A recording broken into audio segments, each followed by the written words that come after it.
Ya estamos. Bueno, ahora sí, formalmente, buenos días. Bueno, el Congreso Nacional sancionó finalmente el proyecto de ley bases y puntos de partida y el paquete fiscal, partiendo de 38 diputados y 7 senadores, por supuesto con parte de una oposición reacia a aceptar cambios. Les recuerdo, 2 paros generales, decenas de paros o complicaciones con el transporte, un intento de golpe de Estado durante el tratamiento en el Senado, con todo el desastre que eso acarrió. Finalmente, los argentinos contamos con, a pesar de todo, con la propuesta legislativa más ambiciosa de las últimas, al menos 4 décadas. La aprobación de esta norma significa un paso más dentro de las reformas que el presidente Milei y todo su gabinete consideramos de primera generación, entre las que también se encuentran las medidas económicas que anunció el ministro Luis Caputo en el mes de diciembre, a los pocos días de asumir, el decreto 7024 de desregulación y permitirá, por supuesto, con esta ley, el saneamiento del Estado y la llegada de nuevas inversiones. En este sentido, es nuevamente un buen momento para destacar la labor patriótica de muchos legisladores que actuaron con responsabilidad para honrar el mandato de los argentinos, aquel mandato que, por supuesto, hicieron a través de su voto en las urnas, y que decidieron además volver a colocar a la Argentina dentro de la senda del crecimiento. De esta manera se va a celebrar el Pacto de Mayo el 9 de julio en Tucumán, donde se invitará a gobernadores, expresidentes, legisladores y líderes de los partidos políticos a constituir 10 puntos de acuerdo esenciales para que el país vuelva a ser una tierra de sentido común, paz y prosperidad. Alguna aclaración adicional, más allá de que después les voy a pasar la agenda, el 8 haremos allí en Tucumán la vigilia y después de las 12 de la noche, por supuesto, luego de entonar las estrofas del himno nacional argentino, se firmará el Pacto de Mayo con los gobernadores y además el presidente Milei ofrecerá unas palabras. Repito, después vamos a dar la agenda completa, pero para que sepan que efectivamente el 8 de julio por la noche vamos a estar viajando todo el gabinete a Tucumán. Por último, queremos expresar el más absoluto repudio a las agresiones que una patota piquetera le propinó a Mariano Pérez, periodista del medio Breakpoint, creo que está ahí Mariano, ha pasado, hoy recordaba la agresión que había sufrido en su momento Manu Jove y bueno, tantos otros que sufren este tipo de embates cada vez que tratan de mostrar una realidad que por alguna razón muchos no quieren que muestren. Así que bueno, ya que estás acá, por supuesto que repudiamos lo que te pasó y apelamos a que nunca más vuelva a pasar, ni con vos ni con nadie. No es la primera vez que, por supuesto, como decía recién, aquellos que dicen defender a los trabajadores y estar en contra del odio y no sé cuántas pavadas más, actúan con violencia y no dejan a los periodistas ejercer su labor. Contarles también, ahora a las 12 del mediodía, la ministra de Seguridad Patricia Bullrich y el ministro de Justicia Mariano Cuño Libarona van a anunciar el envío de un proyecto de ley al Congreso para bajar la edad de imputabilidad desde los 16 hasta los 13 años. El año pasado se cometieron 2.197 delitos cometidos por personas menores de edad. Y por supuesto siempre fue una postura de este gobierno e incluso antes de asumir e incluso antes de embarcarnos en la aventura de las elecciones, si los menores pueden tomar decisiones como adultos, es razonable que también paguen las consecuencias de la gravedad de sus hechos también como adultos, ¿no? Como puede ser robar o asesinar a una persona. Solo comparativo. En otros países de la región, Bolivia, Chile, Colombia, Paraguay y Perú, la edad de imputabilidad es a los 14 años, en Brasil a los 12.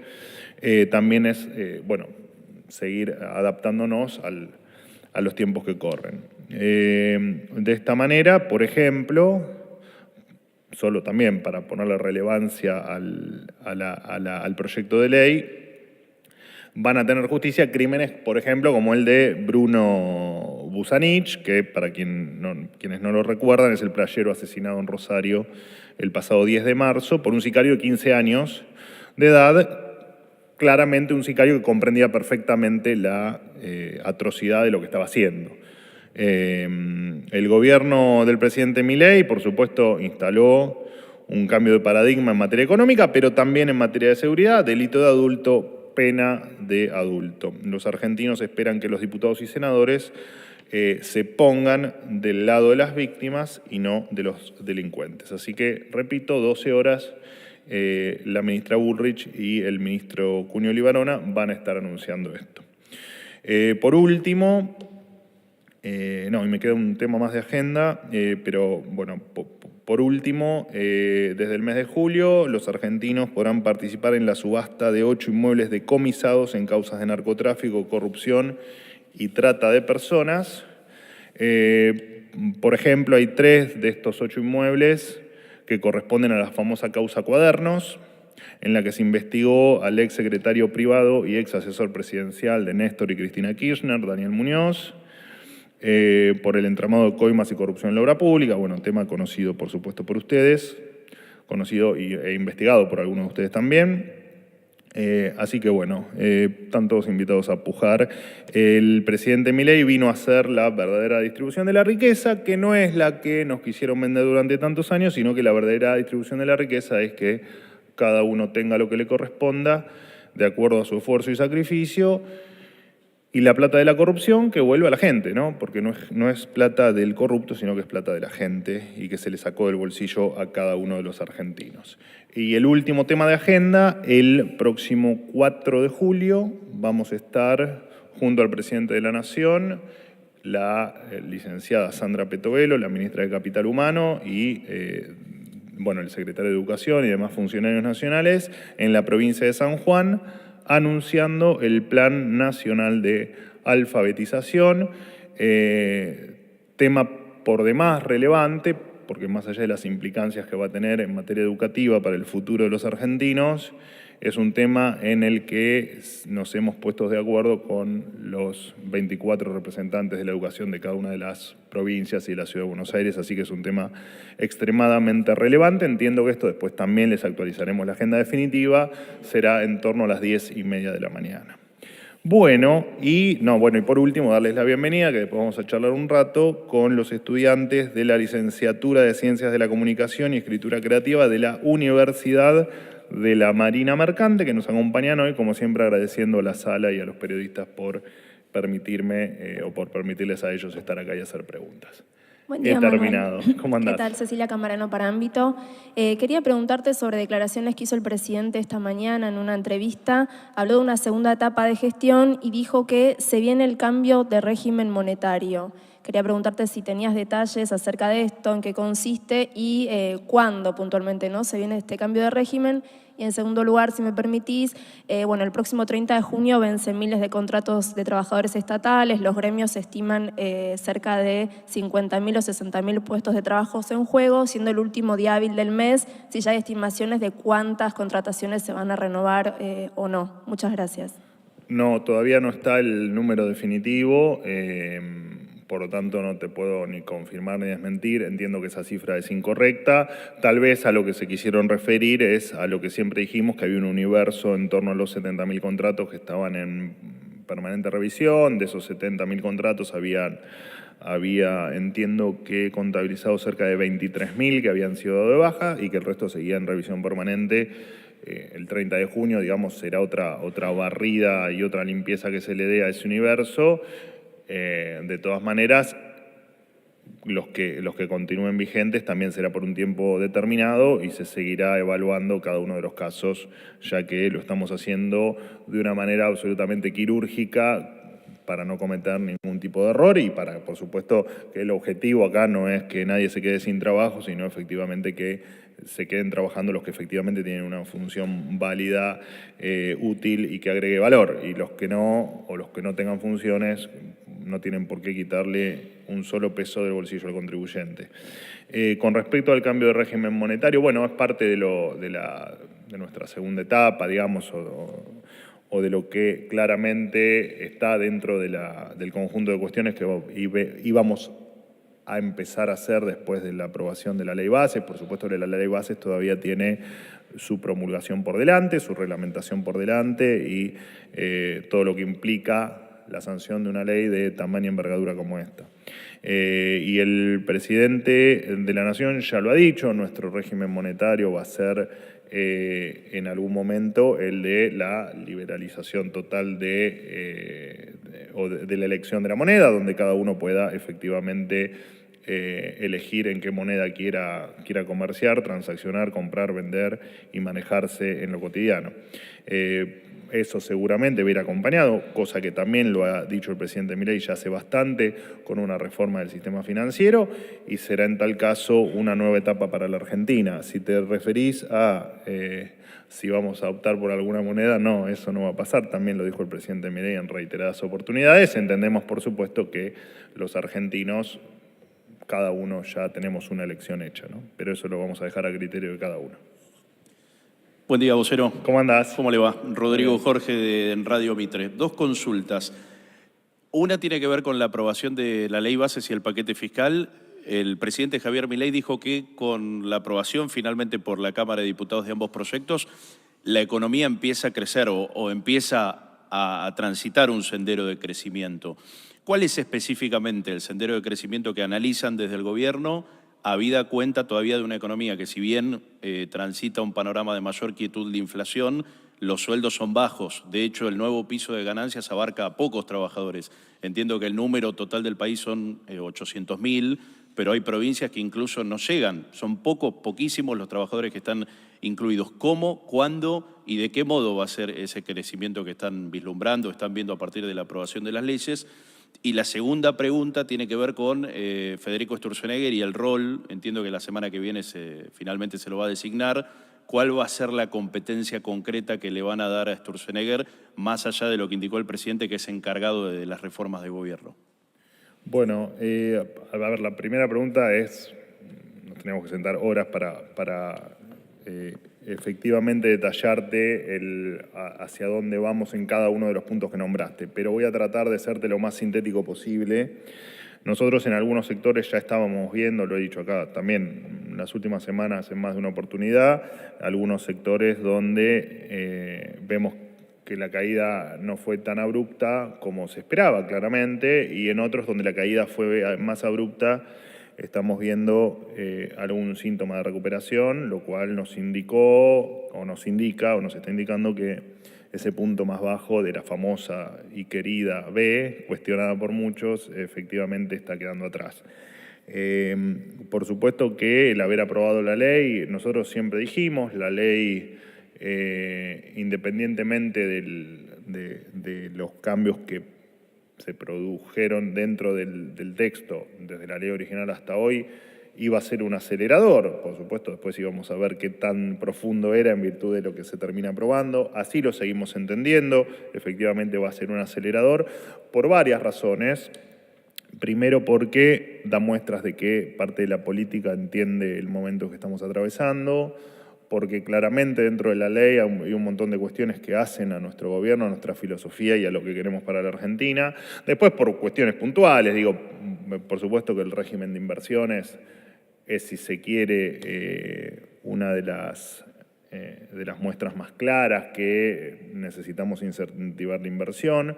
Nosotros sabemos que, y acá me meto puntualmente en lo que hablaste de los salarios, entendemos que siempre lo dijimos, en Argentina los salarios son miserables, salarios, jubilaciones, digo, Argentina está empobrecida, no en un sector, Argentina está empobrecida en todos los sectores, en los salarios claramente un salario de 300, 400 dólares es un salario miserable y que no es, por supuesto, los que alcanzan ganancias. Después voy a la segunda parte de tu primera pregunta.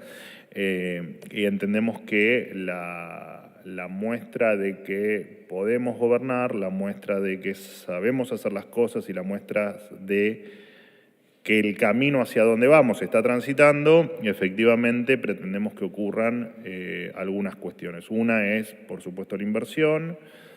No nos olvidemos que hoy el Banco Central dejó de ser una aspiradora de dinero, lo que implica que el crédito disponible, no solo que está aumentando, lo ves en los créditos hipotecarios, pero también lo ves en el resto de la cartera de créditos, efectivamente va a ser un impulso para el sector privado, que es en nuestro último, digamos, o el gran desafío, o hacia dónde va todo esto, es efectivamente a que el sector privado se pueda desarrollar. Así que confiamos en la inversión, confiamos en la educación, nosotros sabemos, y apelamos por supuesto a instituciones sólidas, nosotros sabemos que esto tiene básicamente tres pilares o tres grandes desafíos, que es la educación, que es la inversión y que es efectivamente tener instituciones sólidas. O sea, para que la gente que nos está escuchando entienda o comprenda en un ejemplo simple, necesitamos el que aporte el martillo, el que lo sepa usar,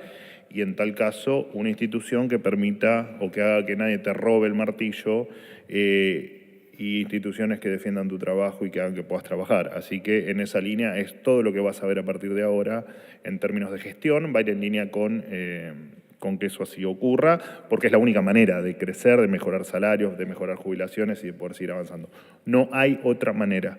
Sin inversión, sin educación y sin instituciones, no hay manera de que la realidad argentina pueda cambiar mucho más. Así que en el corto plazo no ven una mejora real del salario, en el corto plazo. Habida cuenta, las inversiones siempre son a largo plazo. La mejora del salario en términos reales y en términos de la evolución versus la inflación, digamos que se entiende a lo que apunta tu pregunta, ya lo estamos viendo, por supuesto que con salarios reprimidos y con salarios, como te los describía al principio, miserables, porque por supuesto venimos de un infierno de llamas muy altas, las cuales estamos tratando de apagar. Y sí, por supuesto que estamos viendo, bueno, agarrar los datos oficiales, digamos, incluso te muestran que empieza a haber una mejora en el salario, y que la vas a seguir viendo, ¿no? Porque la inflación sigue a la baja y por supuesto que no, los datos no los tenemos, pero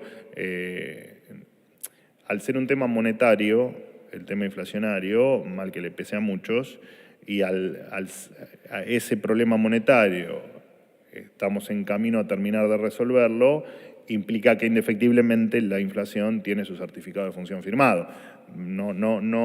Ustedes muchas veces preguntan por tiempos de, bueno, ¿cuándo se va a ver esto? ¿Cuándo se va a ver el otro? ¿Cuándo vas a tener medio punto menos de inflación? Y la verdad es que los tiempos son de Dios, digamos, los tiempos no, en temas monetarios sabemos que todo tiene un rezago, por lo tanto, te metiste en una pregunta con respuesta larga, te la aguantás, pero entendemos que va a ser más pronto que tarde. De hecho, fíjate que los números de inflación se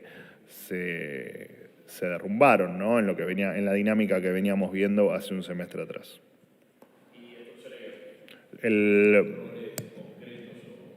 No está definido ni el nombre del ministerio. Sí, lo que te puedo decir es que, obviamente, yo ya lo dije, va a estar encargado de la aceleración y la puesta en marcha de todo lo que quede en materia de desregulación y limpieza burocrática, porque la Argentina en materia burocrática y de regulación es un desastre. El tema de las competencias específicas todavía no las tenemos definidas, se están terminando de definir y el nombre de la cartera también está por definirse. ¿Qué tal, Manuel? Hola, Fabián. Buenos días. Fabián Wallman para FM La Patriada. Preguntarte en primer lugar, el presidente reiteró hoy en la entrevista que concedió de 50 minutos que va a considerar y va a proponer una ley al Congreso que se considere ley de delito de lesa humanidad la emisión monetaria. En ese sentido, quería preguntarte que las leyes ya existentes de lesa humanidad, entre otras cosas, hablan de la desaparición de personas y la investigación sobre los niños secuestrados y que aún esas personas con más de casi 50 años no conocen su identidad real.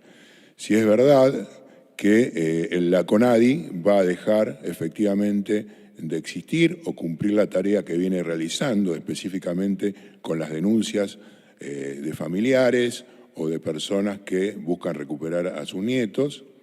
Y por otro lado, preguntarte, acabas de mencionar nuevamente que hubo un intento de golpe de Estado durante la sesión del Senado. ¿Cómo evalúan comparativamente con lo sucedido en Bolivia, si creen que es del mismo tenor?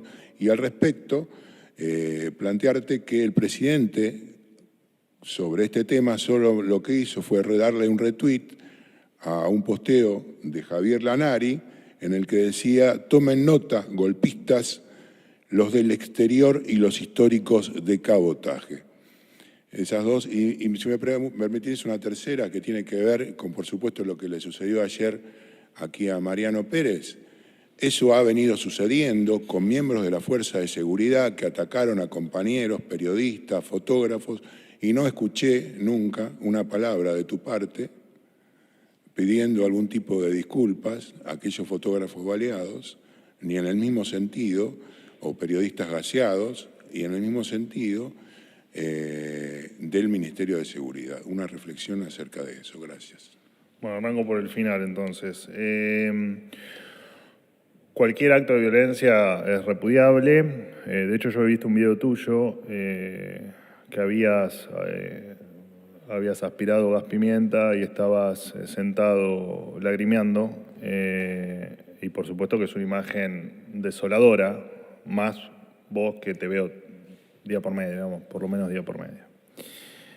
Y por supuesto que estar en el medio de episodios como fueron, o tantos otros, digo, pero como fue el último en el Senado, bueno, entiendo que claramente tiene ese tipo de cuestiones donde delincuentes se enfrentan con la policía y obviamente que es lastimoso, pero el periodismo, claramente, el periodismo de calle corre un riesgo que por supuesto no debería correr. Digamos, eso es una obviedad.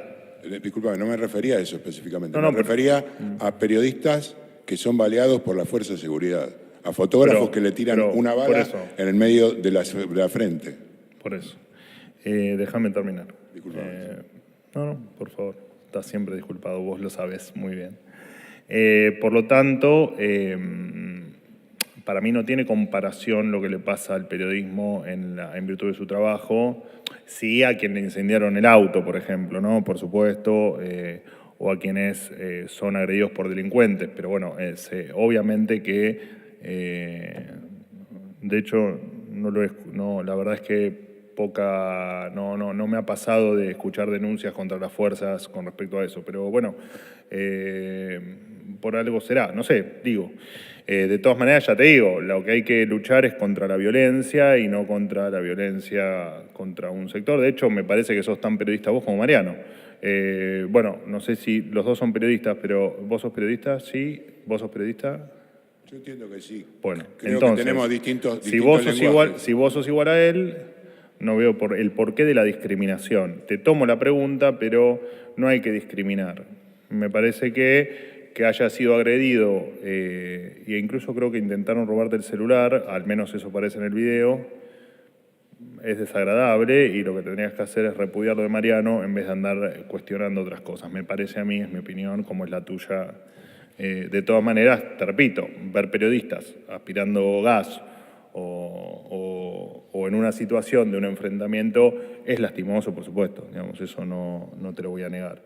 Con respecto a esta cuestión de comparar lo que pasó en el Senado con lo que pasó en Bolivia, nosotros cuando ocurren cuestiones en la Argentina, tenemos hasta el último detalle de lo que pasa en todos los rincones del conflicto, de la cuestión que estemos hablando. Cuando uno habla de cuestiones internacionales, toma otros recaudos y se toma otros tiempos para analizar toda la información que uno va recibiendo. Por lo tanto, no son comparables en términos de cómo uno se expresa.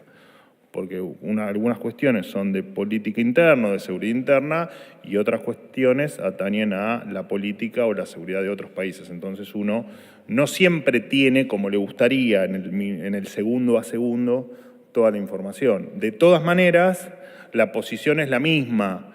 Los gobiernos se cambian en las urnas. No hay otra manera de cambiar un gobierno. Así entendemos nosotros el Estado de Derecho, así entendemos nosotros la democracia y así entendemos nosotros un país republicano, ¿no? Como puede ser la Argentina. Por lo tanto, en ese sentido, sí, efectivamente entendemos que sí, es comparable, que vamos a estar en contra siempre de que un gobierno se vaya, un gobierno democrático no se cambie de otra forma que no sea a través de las urnas, ¿no? ¿Podés especificar que habla el presidente de los golpistas de adentro y de afuera, haciendo referencia al tuit de Lanari? No, la verdad es que no lo leí el tuit, pero digamos, te tomo, digamos, la referencia que haces al tuit, y lo cierto es que entiendo que en estos conflictos efectivamente uno analiza incluso que las cuestiones sean internas o que sean externas, digamos. O sea, el análisis es completo y entiendo que fue a lo que se refirió el presidente, pero no me parece que sea nada diferente a lo que pueda decir cualquier otro mandatario, cualquier otro funcionario de cualquier país normal, digamos. No sé qué, no le encuentro ninguna rareza. Si podés especificar quiénes serían los golpistas de adentro y los golpistas de afuera. No, pero por eso entiendo que se refirió en términos genéricos, que muchas veces ocurren en estas situaciones confusas, violentas y que atentan contra el Estado de Derecho, que se analizan todas las posibilidades o todas las hipótesis. Se refirió solamente a eso. ¿Me habías hecho otra pregunta? Sí, sobre la CONADI. Sobre la CONADI, no. A ver, nosotros independientemente de la CONADI, lo que nosotros siempre vamos a hacer es a que se sepa la verdad completa, y eso incluye a todos, incluso los casos que vos suponés o mencionás, o no hay ninguna determinación todavía, seguramente la habrá, de la continuidad o no, pero si efectivamente vemos que determinados organismos, instituciones, no importa, direcciones o programas de gobierno o que atañen a temas como el que vos decís, desaparecidos, atentan contra la verdad o van en contra de la verdad, efectivamente vamos a tomar cartas en el asunto. Veremos en este caso cuál sea la determinación final, que todavía no la tenemos. Buen día, ¿cómo le va? Hola, amigo, ¿cómo anda? ¿Bien? Muy bien, señor Dadorni. Me alegro. Gustavo Buarab, Sitio Andino, Mendoza. Luego de que el gobierno acordara con gobernadores, parte de gobernadores, el impuesto cuarta categoría de ganancias, que es un impuesto coparticipable, y la idea del presidente Milei de rebajar los impuestos, ¿no podría haber ahí un problema de que las provincias, como es coparticipable, reciban muchos menos ingresos? Y el otro tema que le consulto, ¿va a tener en cuenta el equipo económico dentro de las obras al 90% de finalizadas? Resta un 10 nada más, 10%. El criterio de obras como por ejemplo el gasoducto de San Rafael, que está al 90% y que hay que terminarla, y que incluso acabo de leer la resolución de la Justicia Federal de la provincia diciéndole a la Secretaría de Energía que tiene que terminar esa obra, una obra que favorecerá a gran parte del sur de la provincia de Mendoza. El micrófono, ¿te están golpeando? Bueno, caso omiso, ¿no? Bueno. Está muy bien, son pequeñas picardías. No, estoy con la palabra como periodista. Está muy bien. Bueno, larga la pregunta. Con respecto a ganancias, no entiendo bien el punto, pero supongo que se refirió a que ganancias es un impuesto coparticipable. A ver, ¿me la puede reformular? Porque no entiendo el punto. Que ganancias es un impuesto coparticipable para todas las provincias. Correcto. Si el gobierno tiene una idea a futuro de rebajar impuestos, no podría haber una rebaja en los ingresos de las provincias. Perfecto, sí, bueno, por supuesto, claramente los impuestos que son coparticipables y tengan alguna, como pasa con ganancias, digo, si sube es un tema de recaudatorio, digamos, si sube la recaudación, obviamente las provincias reciben más, y si baja el impuesto, baja la alícuota o baja la recaudación, claramente las provincias reciben menos. El salario, quién gana más, quién gana menos, quién se beneficia, quién no. Pero en el tema provincias es toda la población. En términos de recaudación, ¿se refiere? Obviamente, afecta a todos. Sí. ¿Y? Por eso le pregunto por la relación, cuando baja ese nivel de ingresos, Sí. si puede afectar. ¿A la recaudación de la provincia? Exactamente. Sí. ¿Cómo lo evalúa el equipo económico? Sí, es una cuestión matemática, digo. O sea, si usted recauda un impuesto coparticipable, que para que la gente entienda, los impuestos coparticipables son los que la recaudación se distribuye entre nación y provincia. Bueno, hay casos donde además hay otra distribución, pero digo, en términos generales, un impuesto coparticipable se distribuye entre la nación y las arcas provinciales de acuerdo a determinados porcentajes.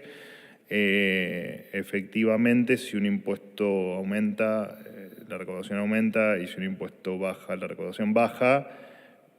No tengo evaluación para hacer de eso porque es una cuestión matemática. No sé cuál es el punto. El tema de los fondos, que por supuesto, por ejemplo, en el caso de las obras públicas, no están llegando, y además le sumaría otra consulta. ¿Dónde está toda la plata cuando el presidente dice no hay plata en 6 meses? ¿Cuánto se ahorró? ¿De qué?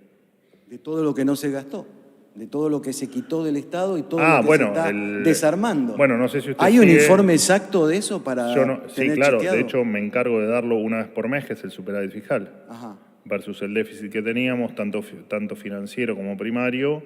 Efectivamente, ese es el ahorro. Bien. Lo buscaremos ahí, entonces. Sí, de hecho lo publica el Ministerio de Economía una vez por mes, en torno al mitad de mes, a mes vencido, por supuesto. Está cada uno está hasta con centavos, digo, ahí está el ahorro de la... En el mismo sentido le pregunté por el gasoducto, como tantas otras que están al de 90, hecho, falta un 10. Sí, las obras, ese gasoducto en particular, por supuesto de las obras en particular no tengo el dato, sí le aclaro 2 o 3 cuestiones que me viene bien su pregunta para aclarar. Dentro de las tantas obras que se nos acusa de haber cortado, había hasta lomos de burro, digo, ¿no? Digamos, había temas que eran estrictamente hasta municipales, ni siquiera de orden nacional. Hay mucha obra que implicaba simplemente la intervención del municipio local y no del gobierno nacional. Así pasaba también con obras provinciales.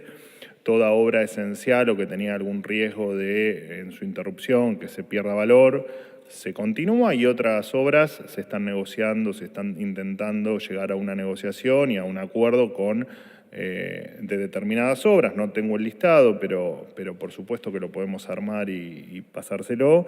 Algunas obras que se están negociando para el traspaso a las jurisdicciones provinciales. Para el que gobierno puedan, se va a hacer eco de la medida las cautelar. obras, porque también le recuerdo que parte del dinero que se nos acusa de no haber transferido a la provincia en virtud de la obra pública era financiación que hacía el gobierno nacional, financiación que los contratos que no se hayan cumplido se cortó, y los que no se va a dar un plazo de algunos meses para que las puedan cumplimentar. Digo, y está bien que cada provincia, cada jurisdicción, o en tal caso, en los casos más insensatos, como puede ser un lomo de burro, no veo por qué, no vemos la razón para que el gobierno nacional se siga haciendo cargo. La medida cautelar de la justicia, ¿el gobierno la va a aceptar? El juzgado federal de la zona dijo que la Secretaría de Energía tiene que terminar esa obra. Bueno, es un tema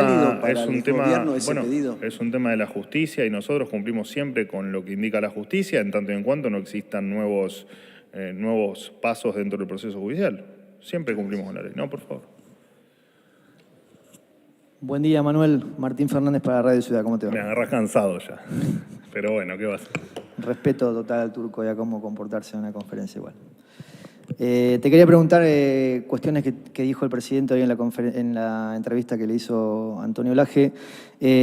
Volvió a arremeter contra el presidente Lula da Silva, lo volvió a acusar de haberse metido en la campaña apoyando al ex candidato Sergio Massa, lo volvió a acusar de corrupto, de comunista. La pregunta que quiero hacerte es si no hay posibilidad de acercamiento, teniendo en cuenta que el presidente en otras en otros momentos, donde tuvo fuertes controversias con otros personajes de la política, logró sanar esta cuestión y acercarse, por ejemplo, con la convocatoria que le hizo a la actual ministra de Seguridad, Patricia Bullrich, luego de haberla acusado de cosas muy fuertes. Y la otra pregunta que te quiero hacer acerca de algo que dijiste en tu primera declaración, el 8 de julio la vigilia en Tucumán, ¿no se pega esto con la actividad del presidente en el Mercosur? ¿Cómo se van a combinar esas dos actividades? A ver, el presidente no acusa ni deja de acusar, digo, hizo una descripción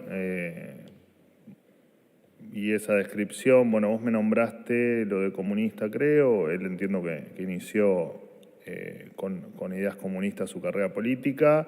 Entiendo también que también lo acusó de, o según tu definición, digamos, lo acusó de, qué sé yo, fue más una descripción que una acusación y el tema de que intervino o que apoyó a Massa es cierto, digamos, hay videos, audios, digamos, no hay mucho para no que lo acusa, digamos, simplemente describe una situación en la que, o formas de comportarse en la que nosotros no estamos de acuerdo. Y esto ha ocurrido en otras oportunidades.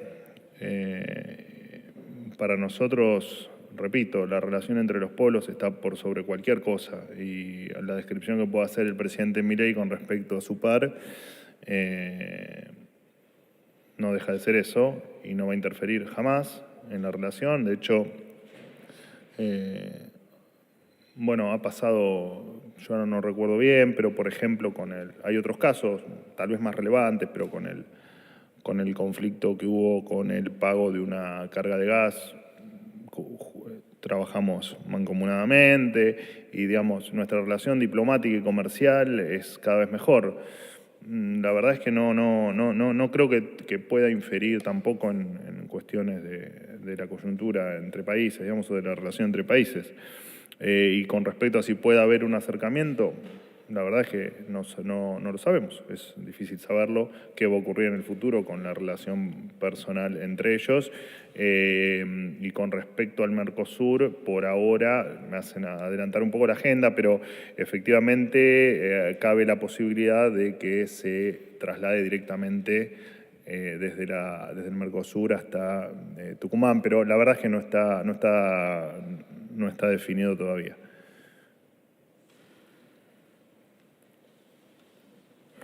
No entiendo. Hoy está rara la conferencia, no sé qué pasa. Sí, están un poco lentos. ¿No? Está raro, sí. Pablo Gagliano, Radio Continental. Breve, sobre el tema de tarifas. En julio, tarifas energéticas. Porque estaba secto, vos quedabas Exacto. afuera. Está Pero bien, bueno, agarraste el micrófono, está bien. Tarifas energéticas, creo que quiero que se dé la confirmación si quedan o no congeladas por los aumentos que ya hubo. Y el tema de naftas, si ya está lista la resolución para el tema del congelamiento del impuesto a los combustibles, para que no suba la nafta. Era un tema pendiente de Caputo. ¿Esto es así?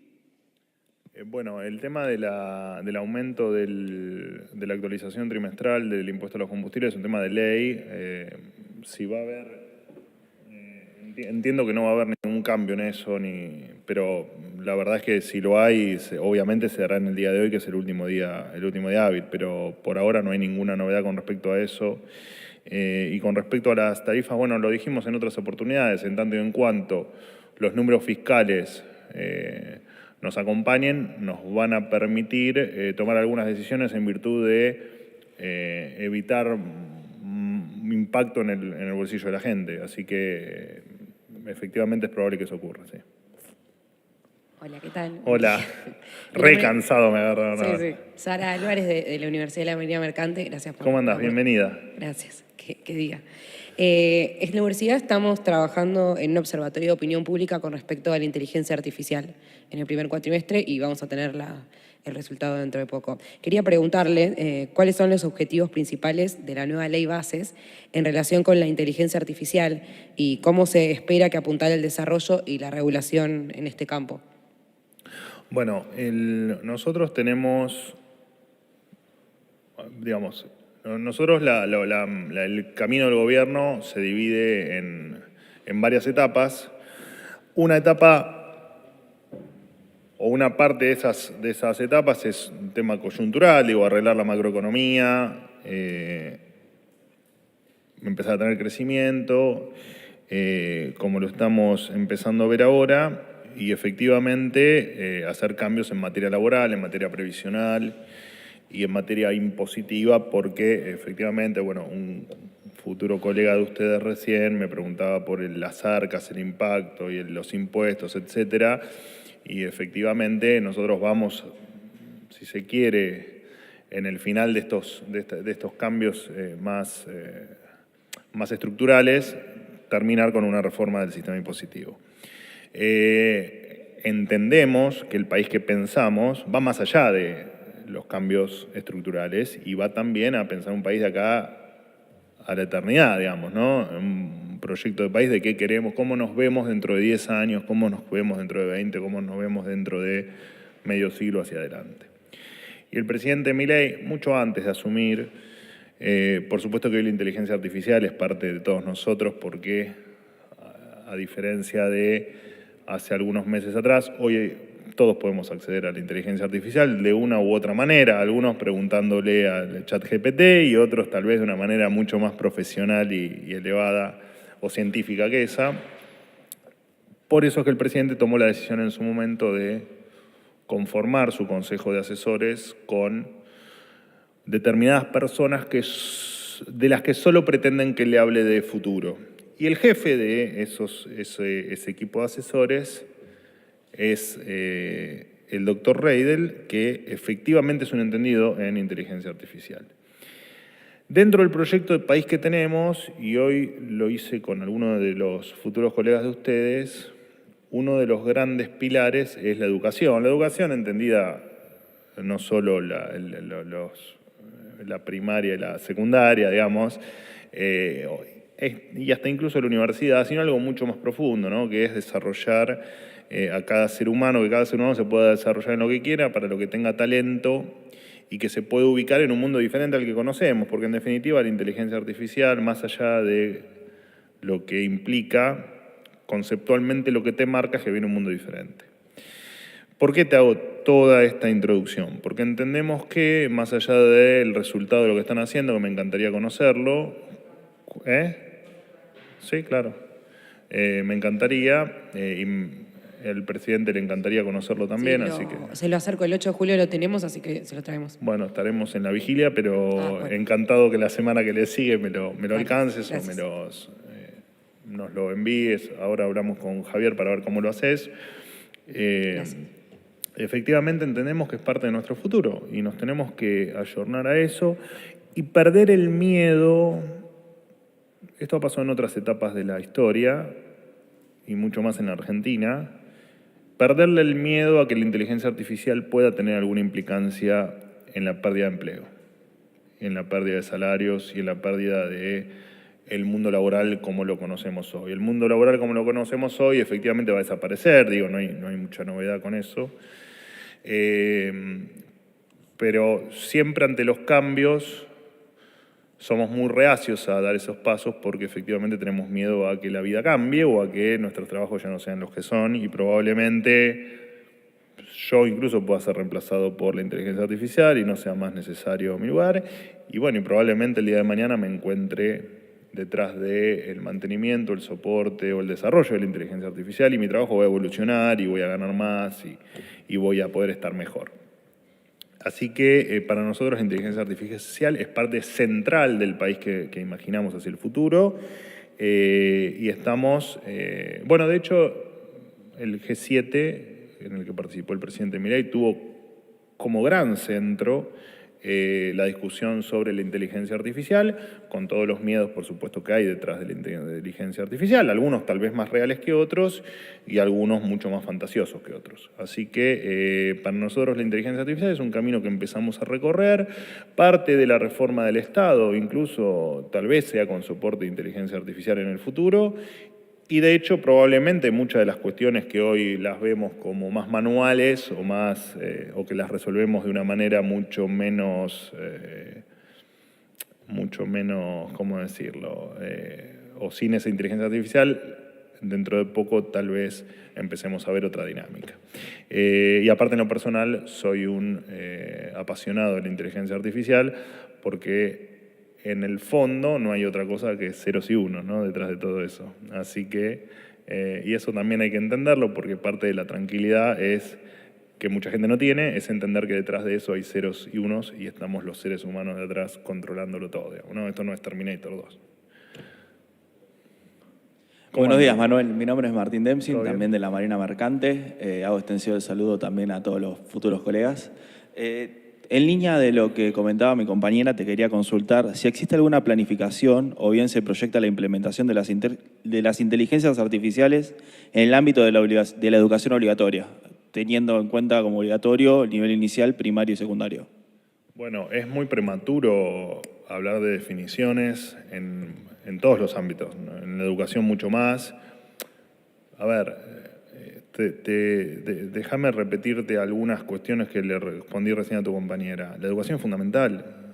Digo, y si la inteligencia artificial le aporta valor a la educación, la inteligencia artificial será parte de la educación, tendrá que convivir con nosotros. Esto ya no es una cuestión nuestra de gobierno, es una cuestión del sentido común, digo, ¿no? Y el sentido común no solo para nosotros, sino para el resto del mundo. Porque hoy vos hablás de inteligencia artificial en la educación y a mí como docente en la universidad me pasaba, yo obviamente no viví el impacto en los alumnos que tengan acceso a la inteligencia artificial o que tengan una clase con una dinámica de inteligencia artificial, pero sí viví otros cambios, como que los chicos estén todo el día con el celular. Y lo que te daba eso es, más allá de que muchos docentes de la vieja guardia estaban en contra del que un chico pueda tener una tablet, una computadora, un celular con acceso a internet en el aula, lo cierto es que a los docentes más modernos, si se quiere, te estoy hablando de hace 10 años atrás, cuando los chicos buscaban en Google alguna respuesta, lejos de ser inteligencia artificial, pero digo, en ese camino que se fue transitando hasta llegar a lo que hoy conocemos como inteligencia artificial, efectivamente le agregaba valor, ¿no? Y le agregaba valor al alumno, porque le agregaba conocimiento, velocidad de respuesta y una dinámica de entender que podía buscar sus propias soluciones y sus propias respuestas, que no es un tema menor, y por otro lado le agregaba mucho valor al docente porque te ponía o te enfrentaba a desafíos mucho mayores, ¿no? Con el alumno. Ya no era un alumno al que solo vos le enseñabas, sino que era un alumno además que te debatía, te discutía y te cuestionaba. Eso llevado a esta nueva etapa del desarrollo, llamado inteligencia artificial, efectivamente va a ser un valor fundamental en el aula. Ahora, que te lo diga yo, tal vez no tiene tanto valor, tal vez nuestro secretario de Educación, Torrendel, te puede dar mayores precisiones, pero a priori lo que te digo es, en la cabeza del presidente de la Nación está la inteligencia artificial como parte, te diría, esencial de lo que viene en el mundo. Un mundo en el que durante mucho tiempo estuvimos acostumbrados a verlo de lejos, o ahí por un camino, si se quiere, más lento o más alejado de todo eso. Y hoy que el presidente entiende que Argentina tiene que estar al tope del mundo, por supuesto que esa inteligencia artificial también va a ser parte de nuestra realidad. Entiendo que también en el aula, ¿no? Pero te repito, eso es una respuesta que más allá que me extendí, te la debe dar nuestro secretario de Educación. Bueno, buenos días, mi nombre es Nicolás. ¿Cómo andás? Quería consultarte puntualmente, hoy es un día particular con respecto a la ley bases. Puntualmente, teniendo en cuenta que quizás no todo el ciudadano tiene acceso a este momento acá en la vocería, si bien sí tienen el acceso, pero quizás no están pendientes en esta ocasión. Quería preguntarte si esto impacta de alguna manera en la estrategia comunicacional del gobierno. Perdóname. Te pido por favor que me amplíes un poco más la pregunta. Dale. Para poderte responder con precisión. Nosotros dentro de la universidad estamos haciendo un estudio preliminar donde detectamos que el ciudadano promedio de nuestra muestra no consume puntualmente lo que es el contenido de vocería en general y se alimenta de distintos medios, ¿sí?, que pueden ser considerados de distintas índoles. Entonces, puntualmente con respecto a este suceso que estamos viviendo hoy, si esto impacta o lo tienen en cuenta como estrategia comunicacional para llegar al ciudadano. Bueno, interesante la pregunta, porque me escapa un poco de lo tradicional y aparte me escapa un poco de la política de todos los días, ¿no? Me parece que primero que cada gobierno tiene su impronta, digamos, es claro que yo no me manejo o no tengo la misma interacción con la prensa o con los medios o con la propia información como la tenía, no sé, Gabriela Cerruti en el pasado o cualquier otra persona que haya estado aquí en la sala. Y me parece que esos son improntas de gobiernos y dentro de los gobiernos de momentos del gobierno. Por suerte, en mi caso particular, digamos que es el que conozco más de fondo, en mi caso tengo la libertad absoluta para, a Dios gracias, el presidente me da la libertad absoluta para intentar que lo que vos estás planteando, que es, bueno, esto de que, porque en definitiva, ¿por qué estamos acá o por qué estoy yo acá o por qué los periodistas están acá? Bueno, seguramente están porque los periodistas quieran tener alguna respuesta sobre alguna pregunta en particular, pero mi objetivo, en definitiva, no es que el periodista tenga un título, sino que del otro lado lo estés viendo en vivo, lo estés viendo con delay o veas el reel de la noche que subimos, tengas información. Este es uno de las decenas de canales que hay donde nosotros comunicamos. Obviamente que la dinámica de las redes o la velocidad de las redes hace que ahí tal vez se juegue en términos de información el partido más fuerte, porque ya te digo, porque hay tienen una dinámica las redes que te enteras antes que viendo en la televisión tradicional, ¿no? O escuchando la radio como uno la conoce, pero efectivamente el objetivo final es ese, es que la gente esté informada, no es que el periodista pregunte o el periodista tenga un título o tenga la novedad, no. El objetivo final de la comunicación, en lo que a mí respecta, es que la gente del otro lado esté informada. Por eso tal vez a veces en mis introducciones comento algunas cuestiones que tal vez no son de interés estrictamente periodístico. E incluso a veces son cuestiones que el periodismo ya las sabe, ¿no? Y eso, me está pisando en cualquier momento Patricia Bullrich, eso implica que utilice también esas introducciones con el fin que vos estás planteando, que es válido, ¿no? Digo, bueno, ¿cuál es el objetivo de la comunicación? ¿O cuál es el objetivo o quién es el receptor del mensaje? Y efectivamente el receptor del mensaje tiene que ser la gente. Después sí, la gente está interesada o no por lo que hace el gobierno, por los avances del gobierno, o por la coyuntura de todos los días, eso es una discusión aparte y que en tal caso cada argentino es libre de estar interesado o no en lo que hace el gobierno. Incluso a vos te habrá pasado, o a cada uno de ustedes, por momentos estás más interesado en lo que hace un gobierno, por momentos estás menos interesado y por momentos ni siquiera te interesa escuchar a los principales funcionarios. Bueno, porque efectivamente cada uno tiene diferentes intereses. Pero siempre el objetivo que se busca desde el gobierno es que la gente esté informada. Todo lo demás es secundario, porque digamos, los que tienen que estar informados, los que realmente tienen que tener la información de lo que pasa, es la gente. E incluso por eso el presidente tantas veces se ha molestado con alguna información periodística que es falsa o que es mentirosa. No necesariamente por la información, sino porque eso genera que del otro lado el ciudadano no esté informado. E incluso tal vez no por esa publicación puntual, sino por lo que puede generar una seguidilla de mentiras que puede derivar en información que la gente la recibe de manera incorrecta.